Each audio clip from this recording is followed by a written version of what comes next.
luna llena? Seguro que en su mente sí hay luna llena. Oscuridad y luna llena. Para su horror, porque algo espantoso va a ocurrir. Prepárese. Prepárense.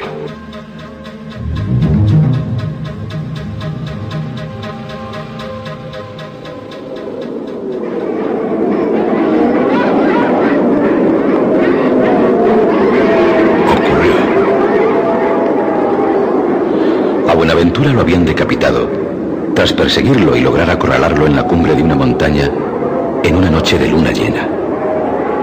Todo el firmamento fue testigo de aquella degollación.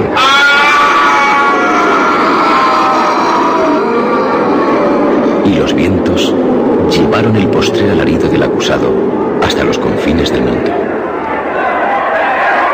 Cuando el hacha cortó de un solo tajo el cuello de Buenaventura, que nunca poseyó lo que su nombre reza, el cuerpo aún tuvo fuerzas para incorporarse y dar unos pasos que hicieron huir de pánico a sus inquisidores. Mientras la cabeza, tras rebotar en unas piedras, cayó por una profunda grieta, perdiéndose para siempre en las oscuridades.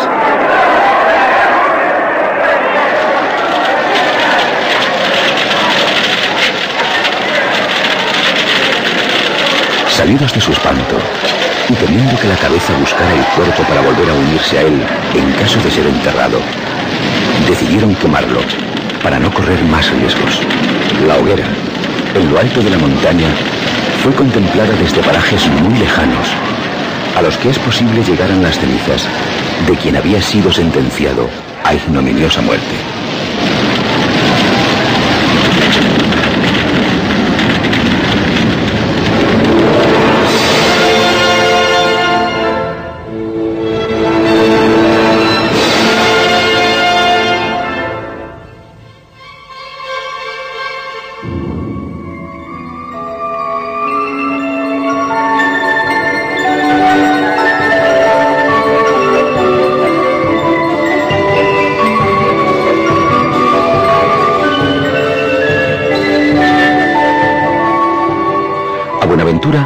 Nada le hubiera ocurrido de no tener la desgracia de que una mujer casada se prendara de él pese a su aspecto.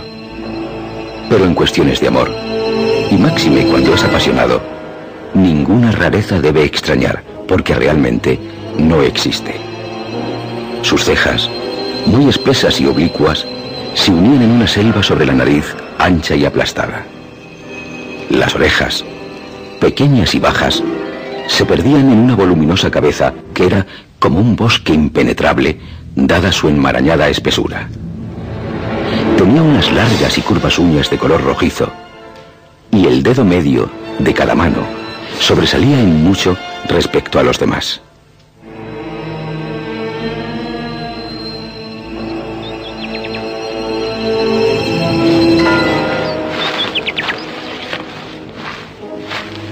El vello cubría todo su cuerpo con profusión en manos y pies, y la barba le llegaba hasta la cuenca de los ojos, siendo los pelos como cerdas de un caballo. Ancho de hombros, musculoso y de descomunal estatura, era temido por los niños que veían en él a un gigante que podía aplastarles de un manotazo. Y en no pocas noches había asustado a más de un vecino al aparecérsele de improviso en el camino.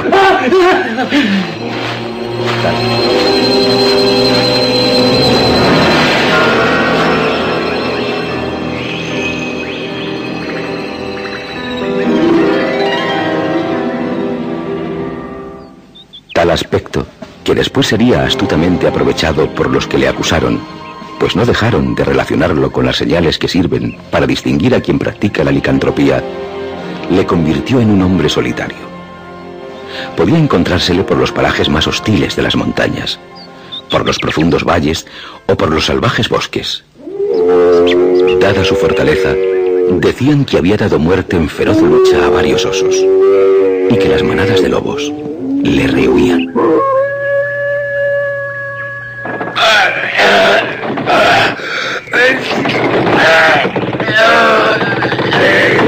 También decían que había sido capaz de separar dos grandes peñascos facilitando así un nuevo e importante acceso al pueblo. Y que con sus manos logró hacer brotar agua de lo profundo de la tierra, de lo que se beneficiaron unos campos que por su situación estaban muriéndose de sed. Todo ello iba formando una especie de leyenda alrededor de Buenaventura, a quien apenas veían. En rara ocasión, desde que decidiera vivir tan solo acompañado por la exuberante naturaleza, se dejaba ver por el pueblo.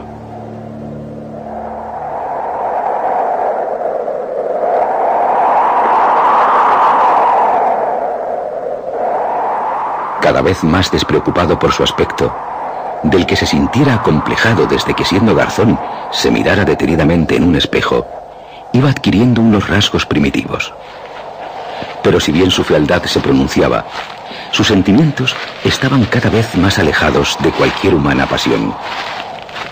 El espíritu se había resignado a soportar aquel cuerpo y a hacerlo visible a sus semejantes lo menos posible. Les asusto, pero no a los pájaros, ni a los rebecos, ni a las ardillas. Asusto a los del pueblo, a los míos. Y lo entiendo. Llegó a aceptar su cuerpo con tal resignación que, de saberlo los demás, les hubiera movido a la admiración.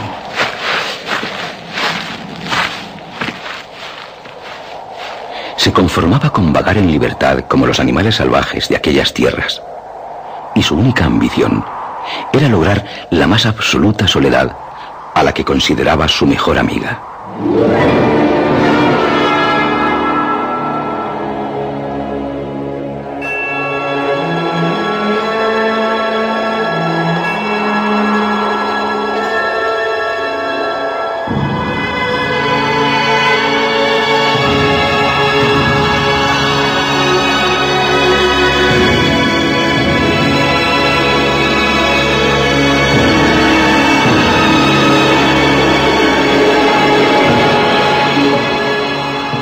Con el paso de los años, sus idas al pueblo eran cada vez más espaciadas, tanto que en su hogar ya solo le esperaban en los invernales días de Navidad. Los vecinos, viéndole aparecer con una pesada y gigantesca mota negra que desentonaba con el blanco de la nieve, murmuraban desde los ventanucos: ¡Ahí llega Buenaventura!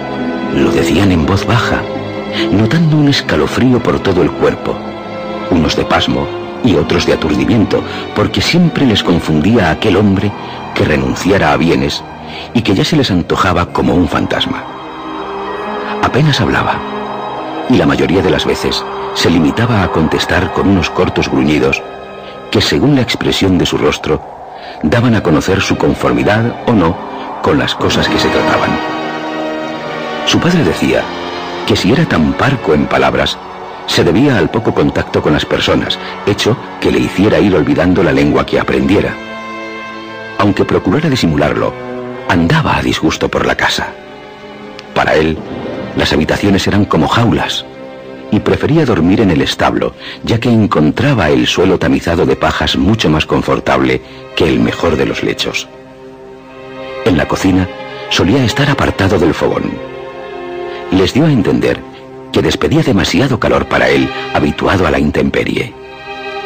Ninguno de la familia le forzaba a quedarse más tiempo con ellos, pues comprendían que allí se hallaba incómodo, y que si iba de vez en cuando, era porque se sentía obligado a ello para disiparles cualquier temor acerca de su salud y hasta de su existencia, ya que en más de una ocasión, y debido a su tardanza, habían llorado su muerte.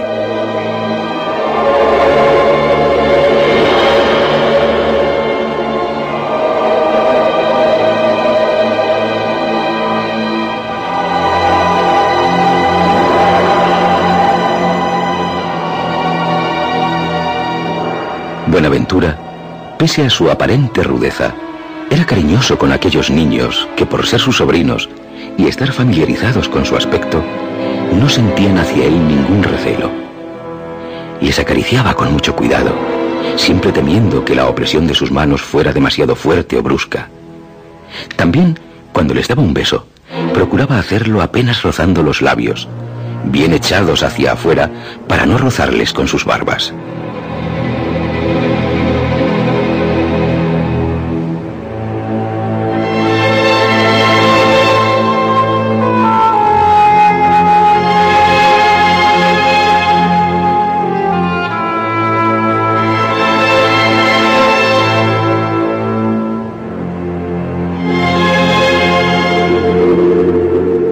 Uno de aquellos niños era Domingo, que nunca dejaba de estar encandilado cuando contaban historias que decían haber ocurrido a su tío y que lo admiraba profundamente. Domingo era el preferido de Buenaventura, por quien preguntaba nada más llegar a casa. Como regalo, le llevaba raíces de curiosas formas a las que él había dado ligeros retoques para que se parecieran más a cabezas o cuerpos enteros de animales. Domingo las guardaba en un arcón que tenía debajo de su lecho, y algunas veces jugaba con ellas, soñando así ir por los inmensos campos o por el infinito cielo, acompañado por aquella fauna que ante sus ojos cobraba vida.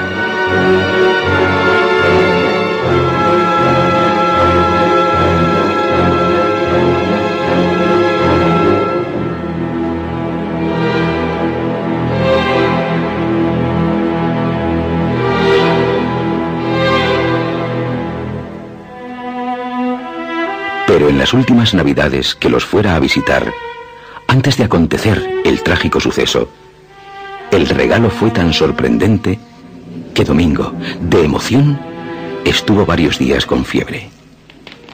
Buenaventura, sonriéndole enigmático, había sacado de su jubón un pequeño paquete. Ante la mirada expectante de Domingo, lo fue abriendo con mucho misterio. En medio de unas gastadas telas, el pequeño vio una cosa blanca y afilada y preguntó nervioso: ¿Qué es, tío?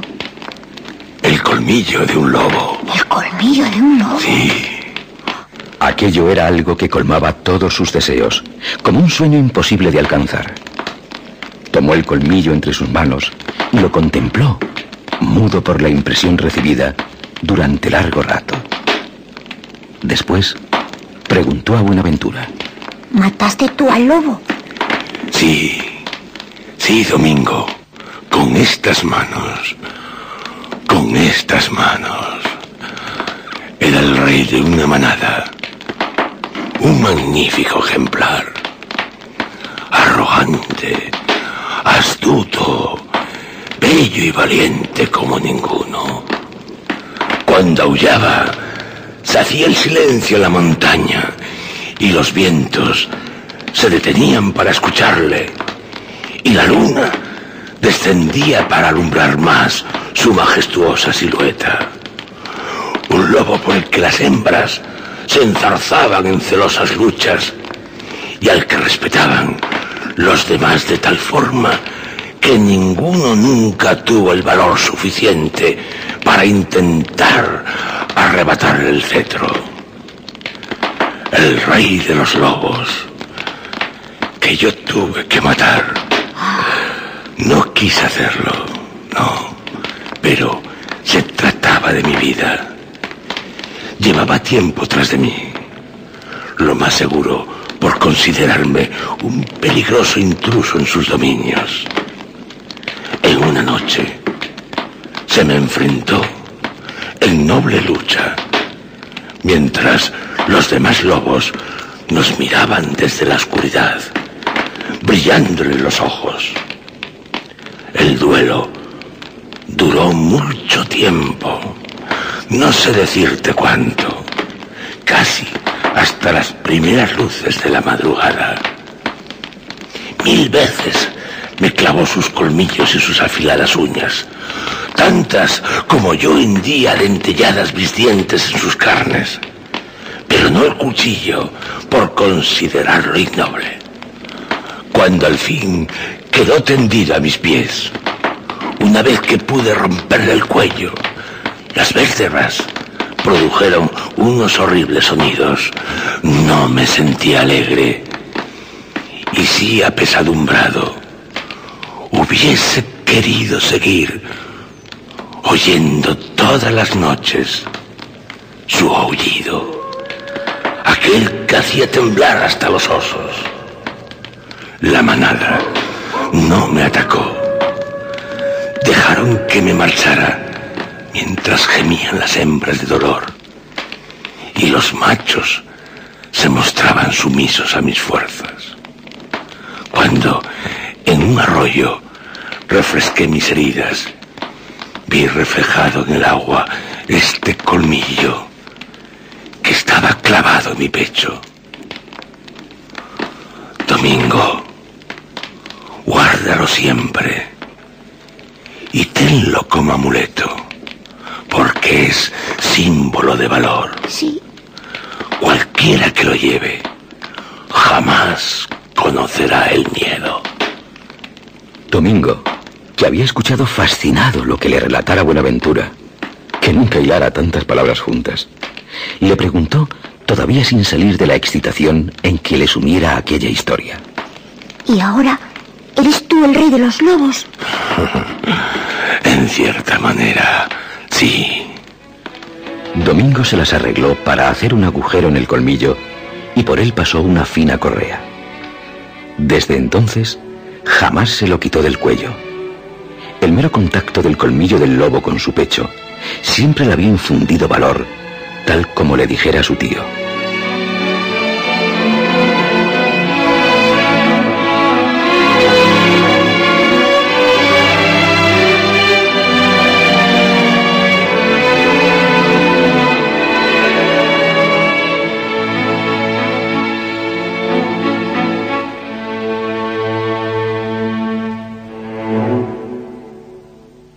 Buenaventura, hermano del padre de Domingo, acabó por azar siendo un capricho de una apasionada mujer, Devota, la esposa de Venancio, un vecino. Cansada de su matrimonio, ya que su cónyuge no era capaz de satisfacer todos sus apetitos carnales, que eran muchos, dada su explosiva lujuria, buscó la fogosa compañía de otros hombres que no la hubieran soportado de tener que convivir con ella. Sin que Venancio se enterara, anduvo por mucho tiempo en manos de toda clase de amantes, unos afincados en el mismo pueblo y otros venidos de paso al lugar. Devota, cada vez más exigente, dado aquel ardor que sentía en sus entrañas, llegó en un invierno a descubrir la corpulencia de Buenaventura. Le observó con sus ojos sensuales cuando se acercaba al pueblo. Me pregunto la razón por la que nunca hasta ahora reparé en Buenaventura. He sido una estúpida al ignorarlo. Puede que tenga un desagradable aspecto, pero bastará con cerrar los ojos y no detener la mirada en su rostro. De tal guisa, disfrutaré de los placeres que no dudo me proporcionará un hombre así.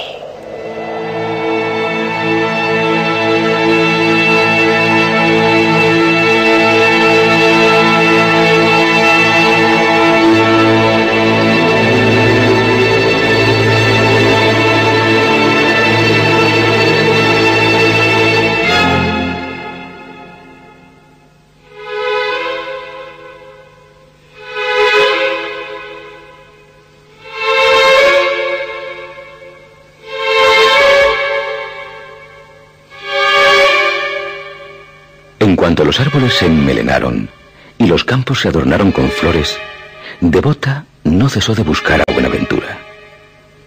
Tuvo la fortuna, y la desgracia para él, de que el hombre se acercara bastante al pueblo persiguiendo un venado, hermoso ejemplar, que no llegó a conocer la flecha que pensaba destinarle Buenaventura, porque Devota se interpuso entre el animal y el hombre. Buenaventura, en principio enojado, ya que la mujer le había impedido cobrar tan preciado trofeo, no hizo otra cosa que insultarla, hasta que se cansó de pensar en palabras hirientes. Devota, y aquello enredó en incomprensiones la mente de Domingo, parecía no escucharle, puesto que a sus agravios respondía con una lasciva sonrisa. Ella bien le había oído, pero se hizo la sorda, puesto que entendió que era preferible dejarle desahogar antes de atraerle a sus redes. Domingo, después de llamarla de todo cuanto le vino a la lengua, se quedó avergonzado de su actitud, que consideró demasiado dura, y máxime ante el silencio de una mujer que no se mostraba ofendida. Iba a rogarle que no tuviera en cuenta sus palabras y que olvidara el incidente provocado por el arrebato de ver cómo se le escapaba una valiosa pieza de caza, cuando Devota se le fue acercando con un insinuante movimiento de sus anchas caderas. Maestra en el arte de atraer a los hombres, no tardó en apasionar a Buenaventura, quien, pese a reparar en que se trataba de una mujer casada y que negocios de la carne con ella podían traerle complicaciones, no pudo vencer a la tentación.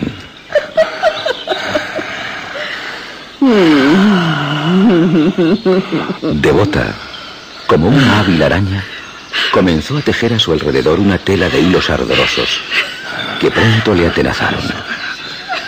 La mujer le susurraba halagadoras palabras, entre las que dejaba caer muy sutilmente alguna ardorosa, y sus manos de fuego le embriagaron el cuerpo. Devota, al quitarse la cinta de la blusa con un estudiado y siempre efectivo tirón que ponía al descubierto sus aún firmes pechos, supo que había ganado la batalla.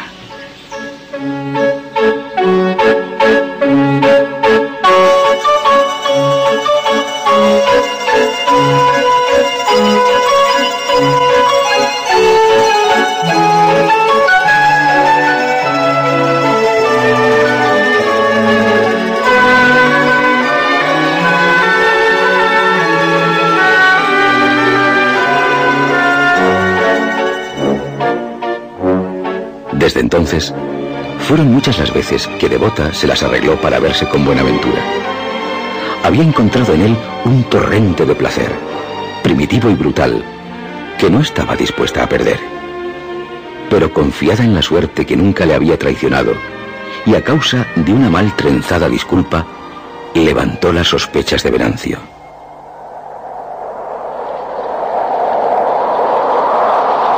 Su marido siguió sigilosamente sus pasos y la descubrió bajo las frondas de un árbol en apasionados abrazos con Buenaventura. ¡Maldita sea!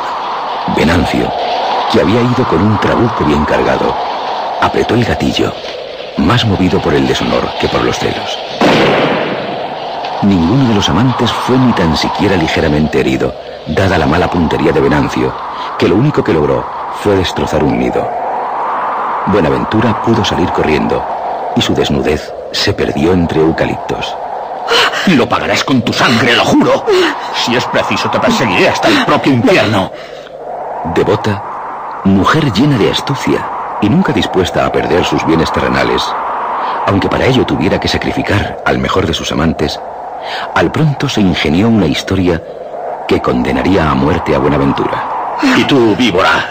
¿Qué tienes que decirme? Soy inocente, Venancio. ¡Por mis hijos! Inocente, mala mujer. Si estás... ¡Él me sorprendió! ¿Qué te sorprendió? Sí. Yo sí que os sorprendí. A él y a ti. Te equivocas. Me salió al paso. Y después de tratarme brutalmente, me obligó a que me desnudara. Quise resistirme. ¿Pero cómo resistirte? Pero cuando llegaste, lo que hacía era intentar desprenderme de él. Me tenía inmovilizada con sus fuertes brazos. No me dejaba gritar, cerrando mis labios con los suyos. ¡Mentirosa! Créeme, Venancio. Así ocurrió.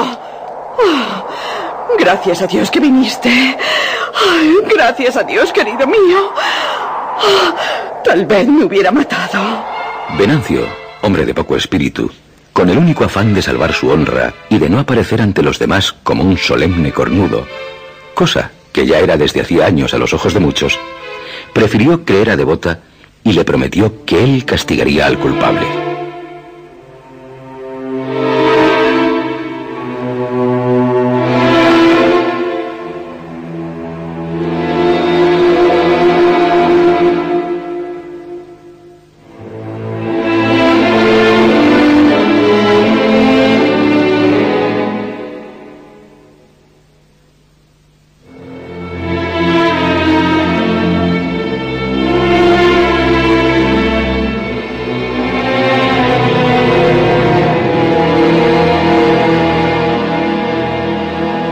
Sabiendo que todo el pueblo apreciaba a Buenaventura, pese a los temores que su aspecto suscitaba, no era fácil que los demás creyeran lo que le dijera Devota, sobre la que en el fondo siempre había tenido sus dudas.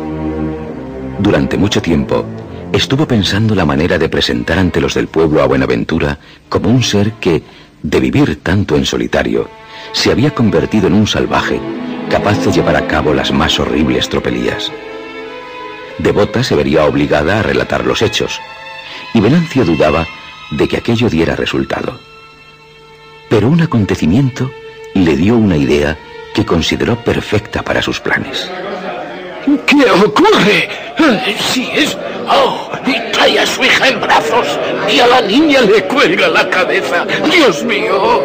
Parece que la niña está muerta.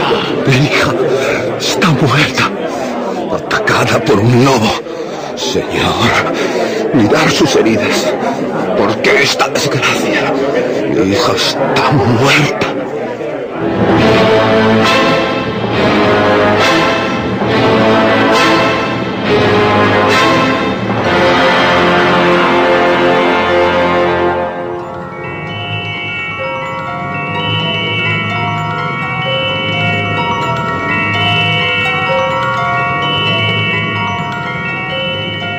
Venancio aprovechó el triste suceso para ir fomentando, a base de frases sueltas y vagas sospechas, el pensamiento de que por la región merodeaba un hombre lobo. Poco después, aquella creencia era unánime, favorecida también por la aparición de varias vacas despedazadas.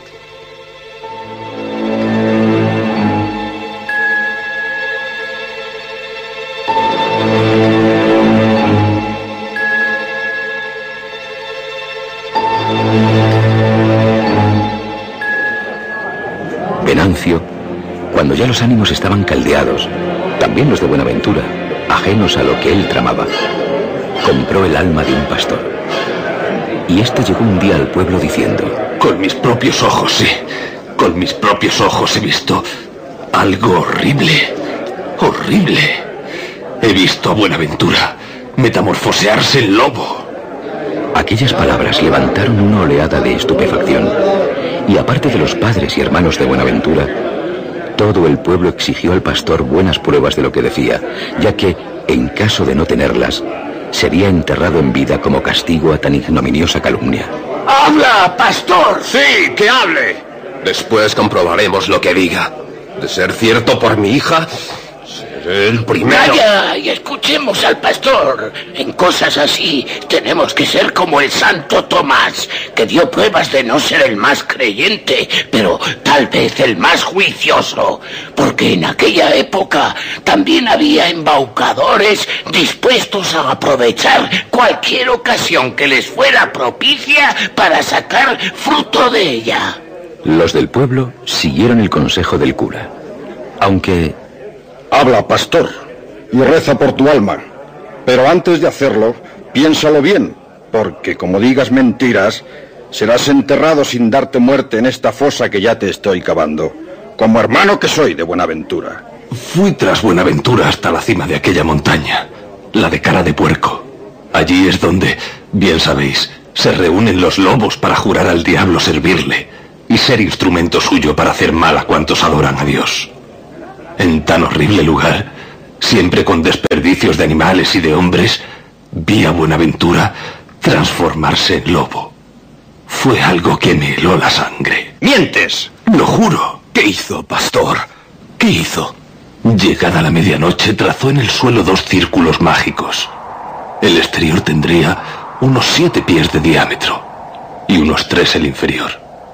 Dentro de este, encendió una hoguera.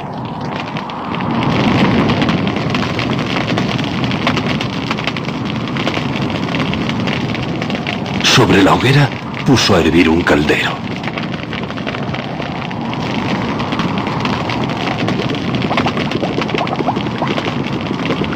En el caldero echó perejil, adormidera y otras hierbas y plantas que no pude reconocer. Cuando salió humo del caldero, levantó las manos e hizo una invocación a las huestes diabólicas. Pronunció un conjuro en el que rogó a fantasmas, sátiros, vampiros, lobos y demonios que le enviaran a prisa Y esta palabra la dijo 3 veces. La gran sombra gris que hace temblar a los hombres. Más o menos. Así fue el conjuro. Y se quitó las ropas y untó el cuerpo con un ungüento a base de sustancias procedentes de un gato muerto. Sobre sus carnes se puso una piel de lobo y se arrodilló ante la hoguera. De ella salió un demonio envuelto en llamas. Estuve a punto de desvanecerme ante aquella repugnante aparición, que me es imposible de describir, aunque la tengo grabada en mi mente. El hijo del infierno le concedió a Buenaventura el poder de metamorfosearse en lobo y dio comienzo la transformación. A Buenaventura empezó a crecerle aún más el vello y sus ojos eran como 2 tizones del averno. Se le contrajo la cara mientras por su boca ya apuntaban 2 largos colmillos y las manos eran como garras. Buenaventura se retorcía como si sufriera de pasmos y su cuerpo iba adquiriendo la forma de lobo.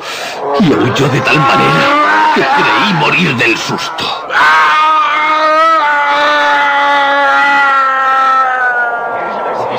Después, aquella siniestra silueta que iluminara la luna llena desapareció en la oscuridad. Creo que fue a la mañana siguiente cuando se encontró a esa pobre niña. ¡Mi hija! ¡Es su hija! ¡Es su hija, la niña! ¡Lo mataré! ¡Lo mataré!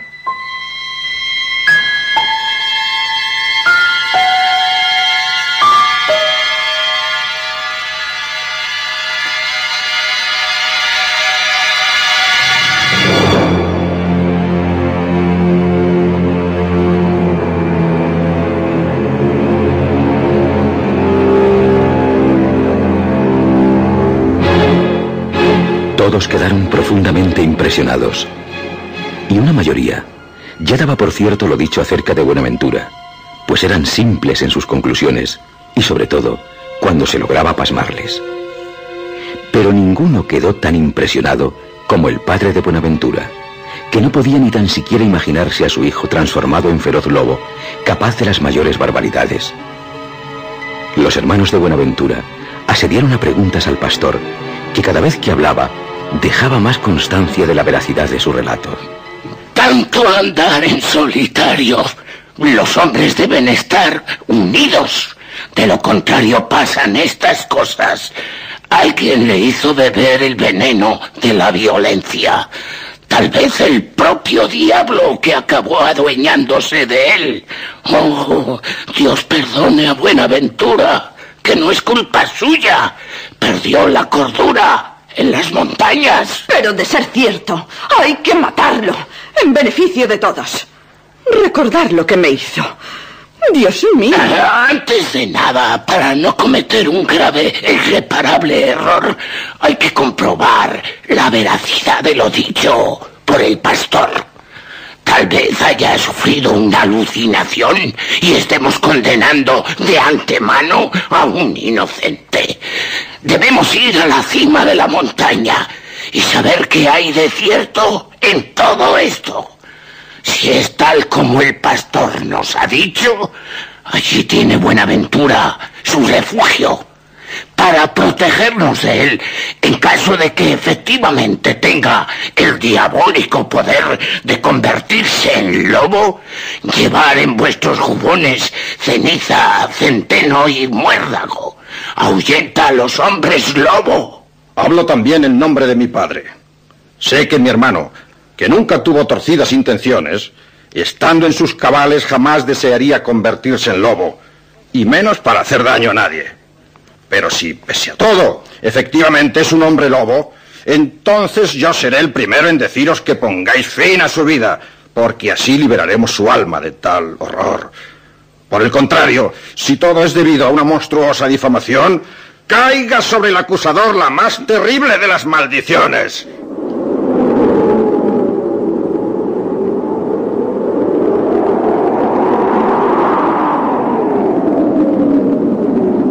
Aquella misma noche, llegaron a la cima de Cala de Puerco.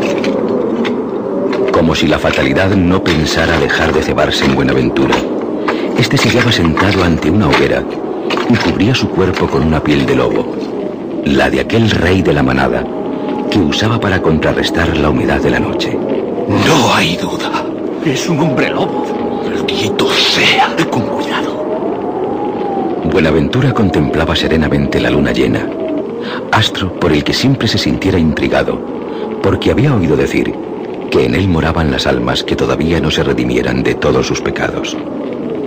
Pero para los demás, aquel tener los ojos en la luna llena no significa otra cosa que el de estar a punto de metamorfosearse en lobo.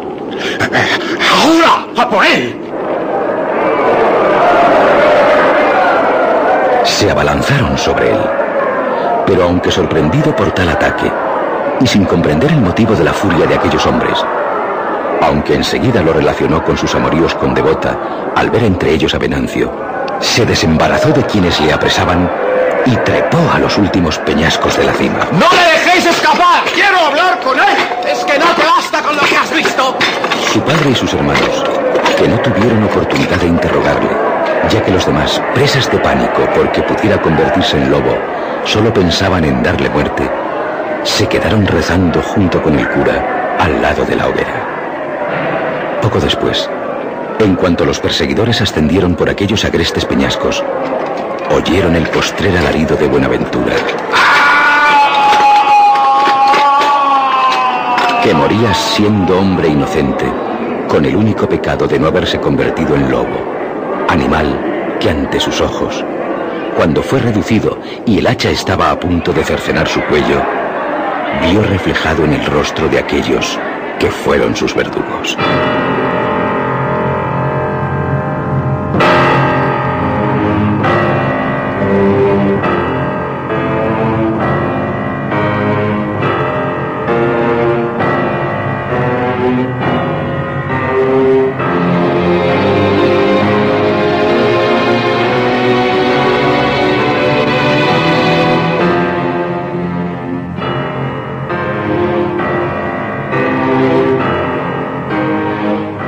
Muchos inocentes, durante siglos, fueron víctimas de odios, envidias, traiciones, falsedades.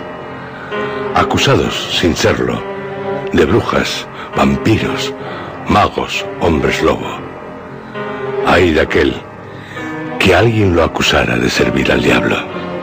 Pero también es cierto, hubo y hay vampiros, brujos, hombres lobo. Tenga cuidado.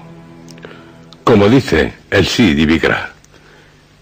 El hombre lobo vive normalmente durante el día, pero de noche, principalmente en las noches de luna, le envuelve una irrefrenable melancolía y comienza la transformación. Se le llena el cuerpo de pelos, las uñas le crecen como garras, el rostro se le deforma en hocico. Es el hombre que se transforma en fiera, figura presente en todas las culturas humanas, al mismo tiempo curiosa y atemorizante, considerada por algunos como leyenda y por otros como realidad, como el caso de Garnier.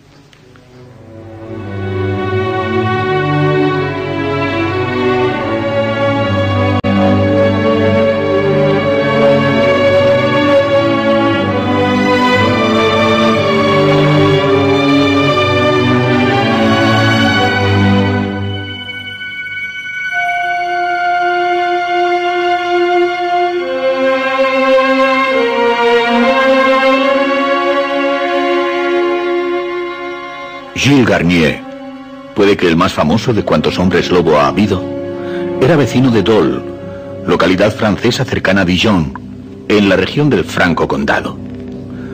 Se dedicaba, junto a su mujer, Apolonia, a cuidar un santuario, el dedicado a Saint Bonot, próximo a Armange. Las privaciones del matrimonio eran muchas, sobre todo en los crueles inviernos, en los que aún estaban más aislados que en el resto del año de Dole, a causa de las nieves.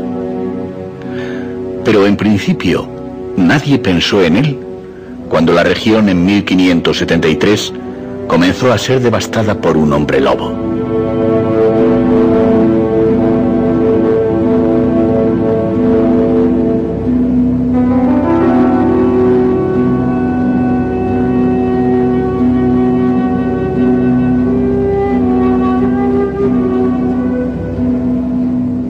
En Dole, tras la desaparición de varios niños, a quienes no se había vuelto a ver, el ayuntamiento promulgó un bando pidiendo que los vecinos colaboraran en la caza de quienes estaban seguros se trataba de un hombre lobo.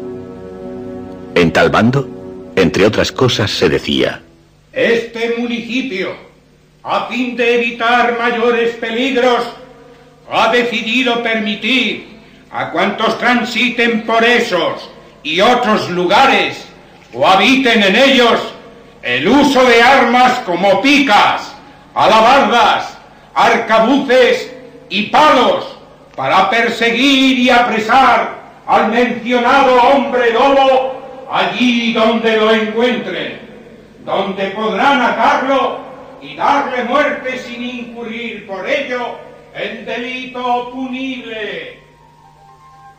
En el bando, promulgado el 13 de septiembre de 1573, se hacía referencia a las localidades de Gurchapon, Espagny y Salvange, donde el hombre lobo también había hecho trágico acto de presencia. ¿Por qué fue acusado Gilles Garnier de licántropo? Unos campesinos, en noviembre del mencionado año, lograron salvar a una niña de las fauces de un gran lobo que se disponía a devorarla. La bestia logró huir, pero uno de los campesinos aseguró haber reconocido en ella a Gilles Garnier cuando desaparecía en un bosque. Y como pueden suponer, todos recelaron de él.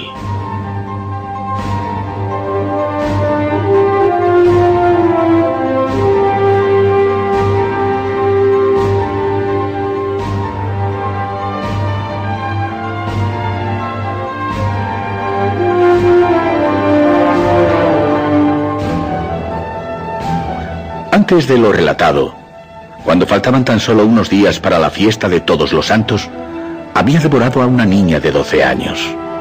La devoró no completamente, puesto que un pedazo de la infeliz se lo llevó a su mujer. Después de la fiesta, entre Gredizan y Mongier, en el camino de Dole, se hartó con un muchacho. Pero, como sus perseguidores se le aproximaban, dicen, se guardó una pierna del muchacho para el desayuno. En un viernes, poco le importaba al hombre lobo que fuera vigilia, se comería a un niño. Y otros fueron también víctimas de él. El caso llegó a preocupar al propio Luis XIII. Enrique Camille, su conserje, le diría: el tal Gilles Garnier no ha manifestado dolor al serle devorado el hígado por una zorra. ¿Y bien? El no sentir dolor, en tal prueba, evidencia su culpabilidad, que en verdad se trata de un hombre lobo, puesto que solo un licántropo o malignidad semejante aguanta sin dolor el que una zorra le coma el hígado. Cierto. Prueba así. No hay hombre de honor que la soporte sin proferir ni un solo grito. ¿Qué debo anunciar, Majestad? Decid que el rey autoriza su proceso. Gilles Garnier sería quemado vivo porque no se le concedió el privilegio de ser previamente estrangulado el 18 de enero de 1574 en Dole. Su esposa sería desterrada.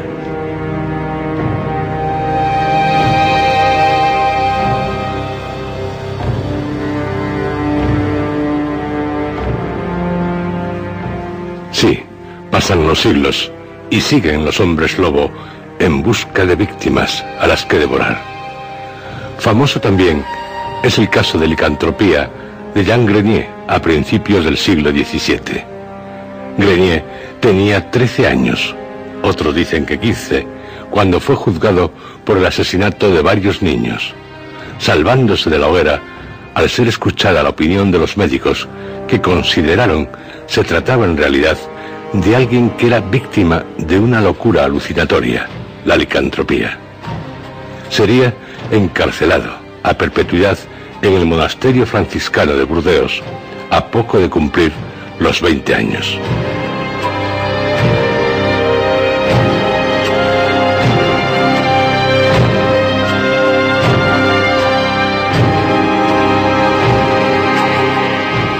No es de extrañar, aparte de sus crímenes, que a Jean Grenier se le considerara hombre lobo, dado que su fisonomía correspondía en gran parte a la que caracteriza al licántropo. Sus colmillos, por ejemplo, aparecían montados sobre el labio superior, algo a lo que contribuía su sobresaliente mandíbula. Un retrasado mental, en opinión de los médicos de entonces, que además, y para su desgracia, se creía hombre lobo.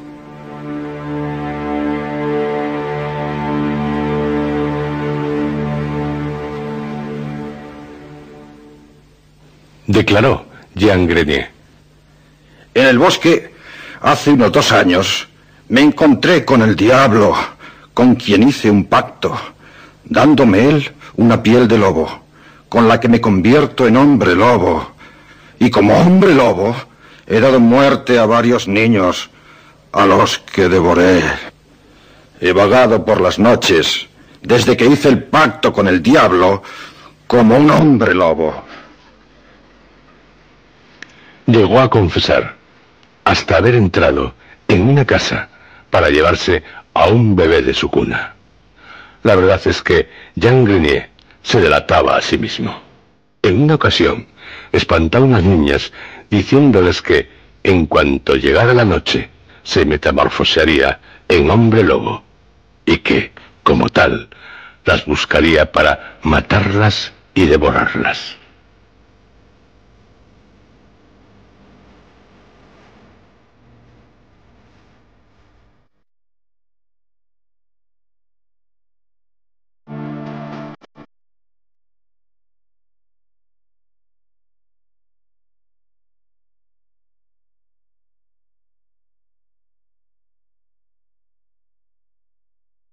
Sería apresado tras atacar a una muchacha, Juana Garibó.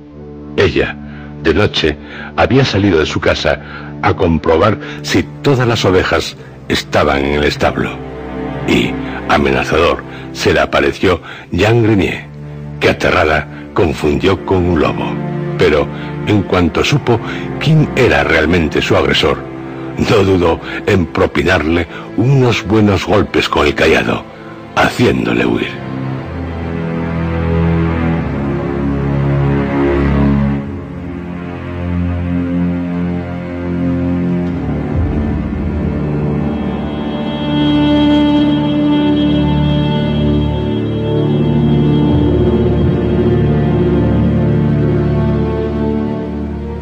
El hombre lobo.